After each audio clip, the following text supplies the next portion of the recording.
Aerospace engineering at USW covers everything from aircraft all the way to rockets and space technology. And within that, we do look at the theory, but we also like to put in hands-on practical approaches to it as well.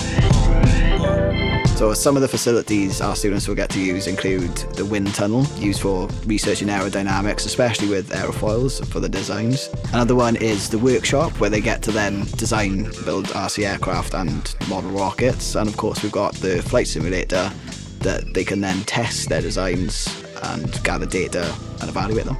The aerospace engineering course encompasses a lot of aeronautical concepts, but also includes things like aerospace design, in which you learn how to design and then build the model rockets. Also rocket and space technology, where we cover the theory behind rockets and also orbital mechanics and planetary bodies. So students have regular opportunities to engage with industry, whether that be through on-campus visits or on-site visits. We've had some people such as Dyson and Airfin come in and talk to our students. Our graduates will have an array of opportunities within the aerospace engineering sector, from aeronautical design to automotive design, and then including research and development of aviation and aerospace systems.